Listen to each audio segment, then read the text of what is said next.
Welcome to Naked Attraction, the dating show that goes the full Monty to find love. Welcome to WatchMojoUK, and today we're looking at British shows that didn't land across the pond, either because they had terrible remakes or were just too unique. Don't forget the thumbs up. Oh, friend. Oh, new friend. Oh, friend. Please be my friend. Before we begin, we publish new content every day, so be sure to subscribe to our channel and ring the bell to get notified about our latest videos. Number 10. Taskmaster. Panel shows used to be much bigger in America, but today they're definitely more common and more popular over here. Everybody, hold on to your butts.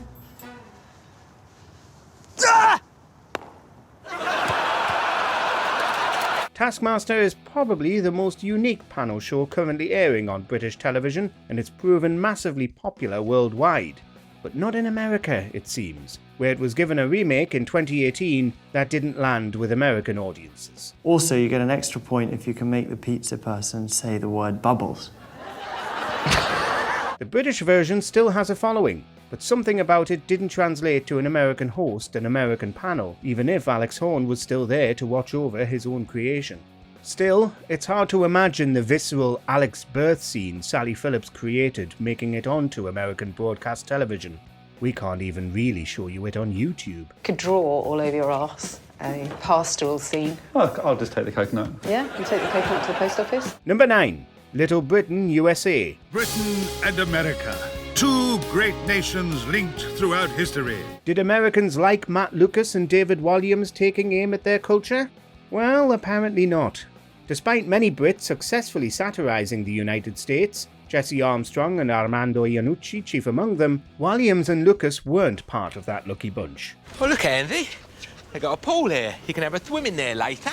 Nah, I bet people piss in it. It probably didn't help that the show was still called Little Britain, as well as the fact they reused a lot of the British version's most popular characters, as if the likes of Daffod and Vicky Pollard would land on the other side of the Atlantic. I've got her down for a double hip replacement.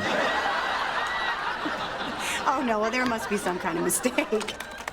Computer says no. It wasn't popularly received, and only 6 episodes ever aired, despite HBO apparently wanting to keep working with the pair. Number 8. Misfits. The American remake of Misfits has never seen the light of day, which is probably for the best. I'll tell you who did it. It's that Banksy prick. There's a hidden meaning.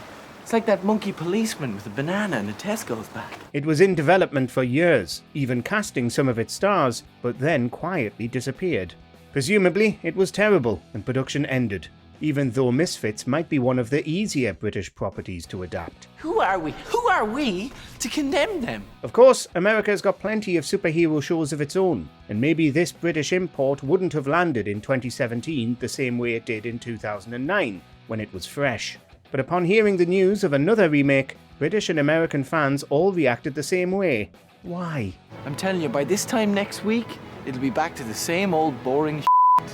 Number 7. Gavin and Stacy.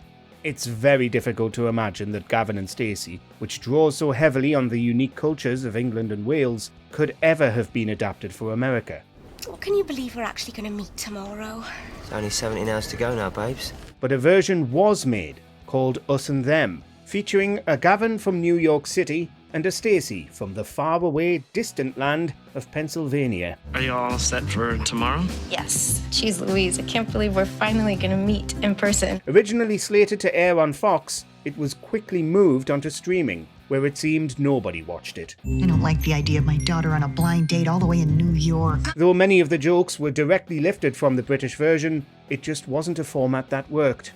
But the original sitcom hadn't received much interest in the US either, with its strong Welsh accents and references to niche British culture. Stace, love, you've got to chill out. Thing to remember is don't go giving him nothing on the first night. Number 6. Absolutely Fabulous. Are Jennifer Saunders and Joanna Lumley completely irreplaceable as Eddie Monsoon and Patsy Stone? Almost definitely, though the Americans did give it a go. Patsy Stone, 39, international beauty and style guru.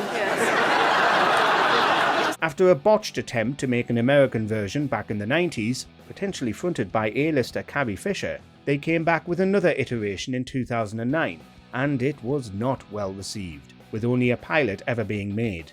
You're very thin, aren't you, Bubble? Yes, she's emaciated, like a brain. The strange thing is that the British original had actually aired successfully, though in a 2018 interview, Saunders revealed that America wanted to air Ab Fab with subtitles. Where are you going? Where are you going? I need a Waz. Of all the British shows that might be incomprehensible enough to require subtitles, you wouldn't think Ab Fab would be top of that list. Number 5. Spaced. Jesus, I cried like a child at the end of Terminator 2. You know, with the thumb and the molten... You know? The show that launched the careers of its stars and creators, Spaced remains a deeply British cult classic. But you wouldn't think it would be so alien to American audiences, thanks to its liberal references and homages to American properties, including Star Wars and The X-Files. You're not one of those sci-fi nerds, are you? No. You don't spend your evening on the internet discussing symbolism and the X-Files. But Edgar Wright has said that this is exactly why Spaced wouldn't work in an American version, despite a pilot being made at one point, because part of its charm is how much these Londoners love Hollywood. Is all this really necessary? Well, yes. What if we're asked a number of intimate personal questions? We're supposed to be a couple. The final nail in the coffin is that Spaced has proven extremely difficult to export because of licensing issues over its contemporary soundtrack. Number 4. The Inbetweeners. So do you go clubbing a lot then? Me? Yeah, you.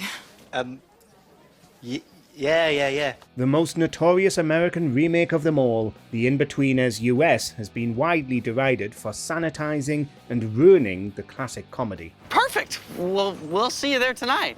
You'll be coming too? Totally. Cool. Unable to show much nudity or use the original's delightfully bad language, it was a disaster from the get-go, despite trying to copy its predecessor beat for beat. Slow down a minute, Si. Bus wankers! But do American audiences understand the original? We're sure some do, but the relentless swearing, X-rated humour, underage drinking, and the fact the characters all seem to absolutely hate each other maybe don't land the same way. When bus wankers becomes bus turds, you know you're in trouble. Hold on, Si, slow down. Bus turds! Number 3. The Jeremy Kyle Show. America already had plenty of shows following Jeremy Kyle's format without having to actually put up with Kyle stomping around and insulting everybody. Gemma's your ex? Definitely. Which is hardly surprising because you slept with her sister. I don't know, Jeremy. So it was a foregone conclusion that sending Kyle to the US probably wasn't going to work. After all, he barely appeals to British audiences, controversial as his show always was. So what hope did he have abroad? You say that she has ruined your marriage. Oh, she did. Yeah, definitely. It did eventually air in the UK as well, and maybe that's what it was always destined for. Instead of Brits poking fun at their own exploited underclass, we could laugh at the people in America instead. He's a manipulative, controlling BS merchant, and you described the sister, right, as a toxic human being who ruined your marriage. But at least America saw enough sense to cancel it before it went too far. Number 2. Skins. The Inbetweeners was a more realistic depiction of teen life, where Skins is a hedonistic ideal of everything teenagers wished they were doing, but, let's face it, probably weren't. Chill out, Sid. I'm chilled, right? Why are you so chilled? Because I'm confident and relaxed with my ability to improvise. Even over here, Skins was controversial, with its unflinching portrayals of mental illness, substance abuse, and sexuality. But then the Americans decided to remake it. How long are you gonna be? Not long now. Unlike the Inbetweeners, this time they wanted to keep the sex and substances in, which riled up the US's Puritan audiences. You are a lazy little jerk-off, Stanley. We got plans, remember? Though there were some genuine safeguarding issues, as some of the stars performing those explicit scenes were actually underage. On top of that, it just wasn't very funny. It's embarrassing, Stanley. Yep. Number 1. Naked Attraction. In September 2023, the UK's most explicit dating show finally made its way to American audiences, after popping up on the streaming service Max. Inside each of these 6 pods, I've lined up a naked singleton. Only one of them will be picked to go on a date. Though the format has spread throughout liberal Europe, the US was horrified to see half a dozen naked people stuck in coloured boxes and judged. Naked Attraction has full frontal nudity with absolutely no censoring. So it was hardly surprising that America, known for shying away from sex, didn't really like it. Why do you want to choose a date naked, though? I just think that this is the next thing, the next best modern thing. In 10 years' time, this is going to be the norm. Though the show's defenders say it's actually about body positivity, this just didn't work in the US. Though, it's still worth noting that it's topped Max's streaming charts for weeks, so clearly some of them are enjoying it. In front of you here, we have 6 coloured pods. Inside each of them is a naked man. Let us know in the comments which of these shows should never have left the UK. I don't want to exaggerate the importance of it psychologically, but it probably will be the last thing I think about before I die. Do you agree with our picks? Check out this other recent clip from WatchMojoUK and be sure to subscribe and ring the bell to be notified about our latest videos.